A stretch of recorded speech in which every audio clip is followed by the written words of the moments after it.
हम बहुत मूर्ख थे। मैं और मेरी बचपन की बेस्ट फ्रेंड लिली किसी तरह एक हेलोइन स्टोर से एक औजा बोर्ड ढूंढ लाए थे जो पूरा काला पहनती और अंडरग्राउंड मेटल बैंड सुनकर खुद को कूल समझती थी। इसलिए भूतों को संपर्क करना हमारी बकेट लिस्ट में सबसे ऊपर था। मुझे नहीं लगा था कि हम सच में किसी से संपर्क कर पाएंगे। औजा बोर्ड्स हार्सब्रो जैसी कंपनी मास मैन्युफैक्चरिंग करती है यार, उनका सच में काम करना नामुमकिन था, है ना? लेकिन मैं पूरी तरह से गलत थी। सारा इंतज़ाम लिली ने किया। उसके माँ बाप मेरे वाले से ज़्यादा स्ट्रिक्ट थे। मेरी मम्मी और पापा को मेरा डार्क आईलाइनर और मेरा अजीब रवैया पहले ही पसंद नहीं था, इसलिए उसके घर में औजा बोर्ड लाना मतलब खुद को अंडरग्राउंड करवा लेना जैसा था। इसलिए लिली का घर सबसे सही जगह थी। जैसे ही मैंने दरवाजे से अंदर कदम रखा, लिली मुझे खींचकर अपने कमरे में ले गई। उसका उत्साह 7वें आसमान पर था। वह पैरानॉर्मल चीज़ों पर मुझसे ज़्यादा यकीन करती थी। वह उत्सुकता भरी चमक के साथ बोली, मैं पूरे हफ्ते से इसका इंतज़ार कर रही थी। मैं बहुत एक्साइटेड हूँ। मैंने अपने चारों ओर देखते हुए जवाब दिया, यह वाकई में कुछ खास है। अभी अंधेरा होने में 3 घंटे बाकी थे, पर लिली का कमरा पूरा अंधेरा था। उसने पहले से लगे ब्लैकआउट पर्दे के बावजूद खिड़कियों पर मोटे कंबल लटका रखे थे। फर्श पर मोमबत्तियों का घेरा टिमटिमा रहा था, जो हमारी रोशनी का इकलौता जरिया था। औजा बोर्ड कमरे में एक बीचों बीच एक ताज की तरह रखा था। इस पूरे इंतजाम ने मुझे कुछ अजीब महसूस करवाया। लिली बोर्ड के दाहिनी ओर अपनी जगह लेते हुए बोली, आओ बैठो।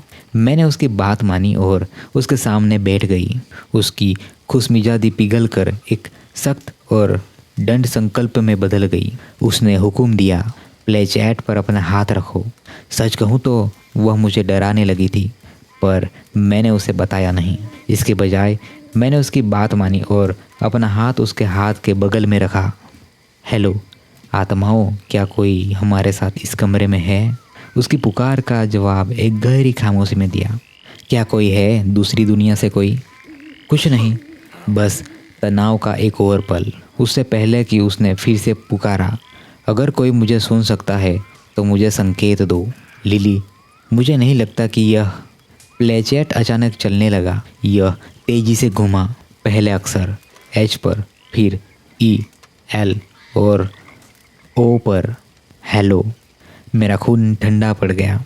लिली, यह मजाक नहीं है। प्लेचेट को हिलाना बंद करो। मैं नहीं कर रही। उसने मेरी आंखों में देखने की हिम्मत नहीं की। मैं उसकी आवाज़ के लहजे से जानती थी कि वह सच कह रही थी।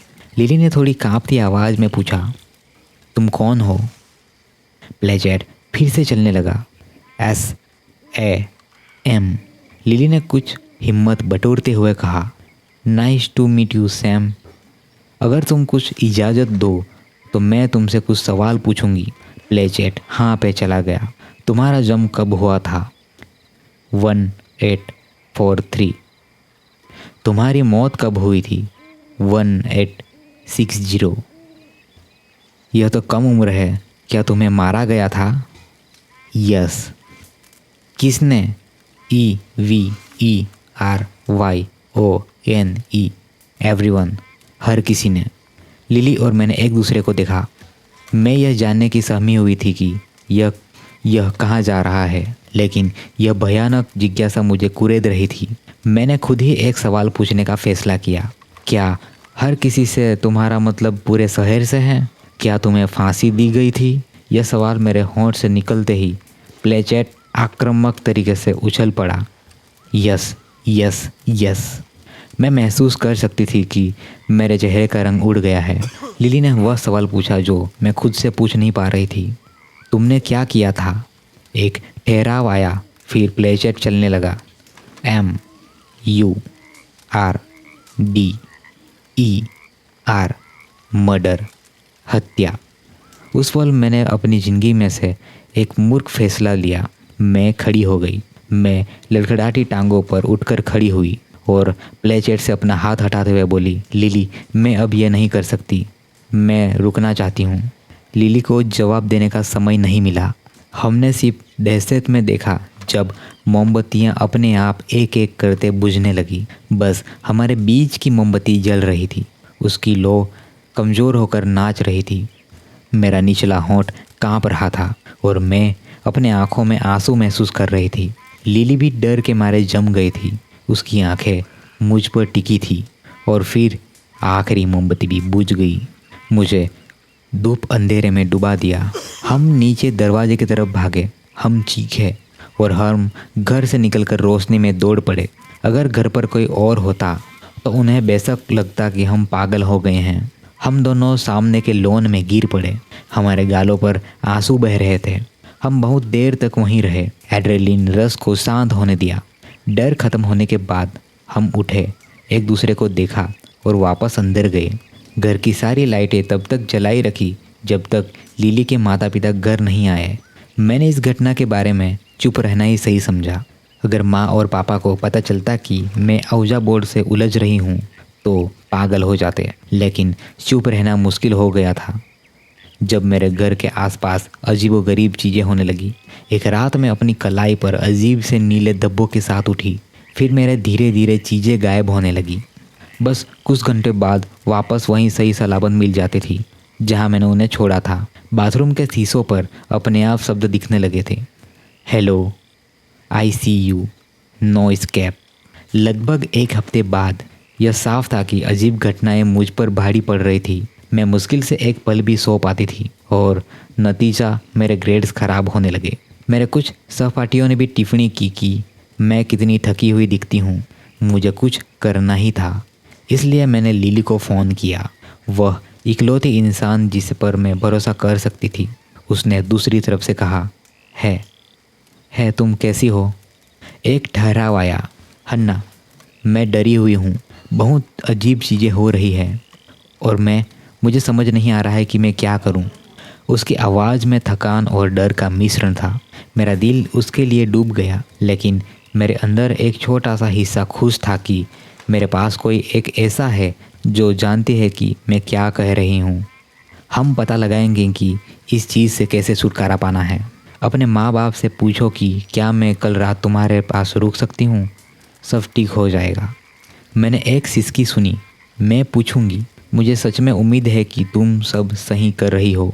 अगले दिन मैं लिली के सामने वाले बरामदे पे खड़ी डोरबेल बजा रही थी। कुछ सेकंड बाद लिली जाले वाले दरवाजे के पीछे दिखाई दी। वह बीमार और पीली लग रही थी। उसकी आंखों के नीचे गहरे बैंगनी रंग के धब्बे लग रहे थे। जाहिर है उसे मुझसे ज़्यादा झेलना पड़ा था। मुझे अंदर आने देते हुए उसने कहा, मेरे माता पिता आज रात घर पर नहीं होंगे। वे कुछ घंटे दूर एक कॉन्सर्ट में गए हैं। मैंने सिर हिलाया और लिली के पीछे पीछे उसके कमरे तक गई।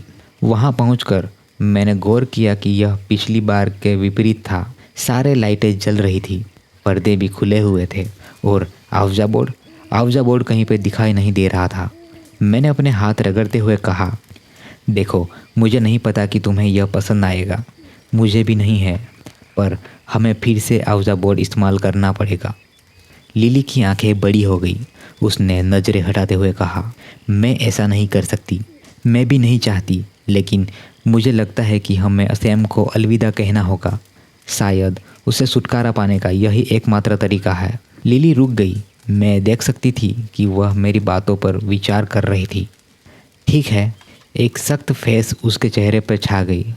इस चीज़ को भगाने के लिए जो कुछ भी करना होगा मैं करूँगी। कुछ ही पल में आवजा बोर्ड सेट हो गया। हमने मोमबत्तियाँ या लाइटें बंद करने की परवाह नहीं की। हम दोनों ही इसमें सहज नहीं थे। लिली शुरू करने में हिचकिचा रही थी, इसलिए मैंने पहल की और हमने प्ले चैट पर अपने हाथ रखे। सैम, क्या तुम इस कमरे में हो? कोई जवाब नहीं आया। मैंने फिर कोशिश की। सैम, हम जानते हैं कि तुम इस कमरे में हो। हमें एक संकेत दो कि तुम मुझे सुन सकते हो। प्ले चैट चलने लगा।